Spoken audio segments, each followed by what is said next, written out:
Ma'am ये जो मंदिर है मुंडेश्वरी माता मंदिर, ये मतलब कैसे प्रमाणित होता है कि ये विश्व का सबसे प्राचीन मंदिर है? आपका प्रश्न बहुत जायज़ है। मंदिर यूँ तो गुप्त पीरियड से दिखाई पड़ते हैं। गुप्त पीरियड है 4th-5th सेंचुरी एडी से मंदिर निर्माण की प्रक्रिया शुरू होती दिखाई पड़ती है, जो एक्सकवेशन के माध्यम से आती हैं रिपोर्ट्स। लेकिन इस मंदिर की सबसे खास विशेषता ये है कि यहाँ जब मार्टिन बुकनन आए थे, फ्रांसिस बुकनन, तो 1904 वार की घटना है। इसमें उन्होंने यहाँ का विजिट लिया था और रिपोर्टिंग की थी, और यहाँ पर कुछ शिलालेख पाए गए थे।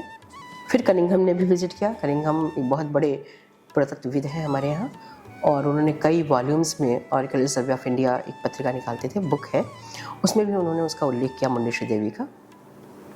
कोई गडेरिया था जो पहाड़ों पर अपनी भेंट चलाने जाता था, उसको वहाँ पर एक शिखर दिखाई दिया, तो उसने रिपोर्टिंग की और तब कनिंघम वहाँ गए और उन्होंने उसको देखा। और वहाँ पर जो शिलालेख मिले, जैसे हम तो अभिलेख के जानकार हैं और हमने वहाँ का विजिट लिया, तो लगभग 200 अभिलेख वहाँ मैंने देखे, जो कि फर्श पर थे, किनारे रखे हुए थे, रॉक शेल्टर्स जो बने थे उस पर इंग्रेविंग उनकी थी, सीढ़ियों पर चलते वक्त था, मंदिरों के ऊपर था। तो उनकी जो डेट जाती है अभिलेखिक तौर पर, उसमें वो 4th-5th सेंचुरी एडी की ब्राह्मी लिपि में लिखे गए लेख अंकित हैं, और उनकी कंटिन्यूटी बनी हुई है। वो आते हैं 9वीं शताब्दी ईस्वी तक वो लेख आते हैं, और वो जो दूसरे गुप्त लिपि के अभिलेख हैं, फिर कुटिल के हैं और शंख लिपि के भी अभिलेख हैं। बड़े ही सुंदर ढंग से लिखे गए हैं वो अभिलेख। और तो इस दृष्टि से अगर हम देखें तो वो अभिलेखिक जो हमारा प्रमाण है उसके थ्रू तो ये 4th सेंचुरी एडी में जाता है काल का। बाकी जो लोग कहते हैं किसी स्थानीय राजा ने बनाया और तमाम बातें हैं, तो उसके आधार पर इसकी प्राचीनता चली जाती है कि सबसे प्राचीन मंदिर है।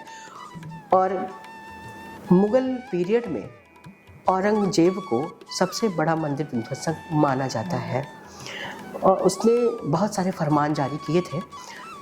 एक फरमान में या कहीं कहीं जैसे औरंगजेब ये लिखता है कि यहाँ के मंदिर ना तोड़े जाएं, विशेष रूप से काशी के मंदिर, काशी विश्वनाथ मंदिर को जब उसने तोड़ा, उसी समय उसने वहाँ की भी कोशिश की थी तोड़ने के मंदिर, लेकिन जब उसके वहाँ सैनिक गए तोड़ने के लिए तो उनके साथ कुछ घटनाएं घटने लगी। वहाँ के सैनिक गिरने लगे, भागने लगे, तो वो फिर वहीं पर उसको रोक दिया गया। उसी का अवशेष वो आज भी विद्यमान है। अष्टकोणीय मंदिर है, ऐसा मंदिर देखने में नहीं मिलता। तो ये जो विध्वंसात्मक प्रक्रिया उसने शुरू की थी, उसका एक भग्न स्वरूप मंदिर का आज वहाँ उपस्थित है और देखने को मिलता है। तो एक घटना क्या, एक बहुत बड़ी घटना ये है जिसमें उस पीरियड का ये बचा हुआ मंदिर हमारे सामने आज भी उपलब्ध है, जिसकी आराधना, पूजा अर्चना हम वर्तमान समय में करते हैं। लेकिन उसके बावजूद बहुत सारे अभिलेख ऐसे हैं कि जो आपके पैरों के नीचे, आप यूँ बैठे हैं, आप देख लेंगे पैर के नीचे अभिलेख रखा हुआ है, तो उसको प्रिजर्व नहीं किया गया। और जो प्रिजर्व करने की कोशिश की भी गई है तो उठा के साइड में रख दिया गया है। आप एक एक शिलालेख, एक एक उसको देखेंगे स्लैब को, तो उस पर इंस्क्रिप्शन लिखे हुए हैं, पर वो प्रॉपर्ली प्लेस्ड नहीं है। उनके लिए एक म्यूज़ियम की सख्त आवश्यकता है कि जहाँ उनको प्लेस्ड कर दिया जाए, और जहाँ चट्टानों पर जो भी इंस्क्रिप्शन है शंख लिपि के, उनको भी लिए जाए, उनके भी अच्छे फोटोग्राफ्स लिए जाएँ, और अगर उनको कहीं प्रिजर्व कर सकते हैं तो ज़रूर प्रिजर्व करें उसको। तो उसकी आवश्यकता है। सीढ़ियों के ऊपर आप चलिए, चट्टानों को काट कर सीढ़ियाँ बनाई गई हैं, उस पर भी हैं, दाएँ बाएँ दोनों तरफ आपको शिलालेख देखने को मिलेंगे। तो ये ऑथेंटिक हमारे एविडेंस हैं कि जो उनके मुंडेश्वरी देवी के बारे में, वहाँ जो लोग आते थे दर्शन करने, उनके बारे में जानकारी वो दे सकते हैं। शंखलिपि चूँकि अभी तक अनडिसाइफर्ड है, इसलिए ये कह पाना बहुत मुश्किल है कि कौन से व्यापारी आए थे, उनके नामों को डिकोड करना, वो कहाँ के थे, इनको पढ़ पाना थोड़ा कठिन काम है। तो इस पर काम करने की आवश्यकता है, तो और भी जानकारियाँ उससे सामने आ सकती हैं। श्रीलंका की भी चर्चा आती है, लेकिन उसके बारे में हमें बहुत डिटेल नहीं मालूम है, पर श्रीलंका की बात आती है कि दत्तागामिनी का, उसमें शायद वो यहाँ आए होंगे, उन्होंने दान किया होगा वो सिक्का, तो ये हो सकता है। लेकिन अगर वहाँ के जो शंख लिपि में लिखे गए लेख हैं, अगर वो पढ़ लिए जाएँ और उस पब्लिश हो जाए, तो बहुत अच्छी बात होगी, बहुत सारी जानकारियाँ हम लोगों को मिलेंगी।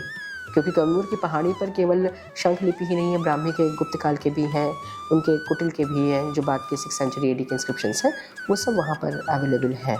तो गुप्त और कुटिल तो पढ़े जा चुके हैं, पर शंख नहीं पढ़े जा चुके।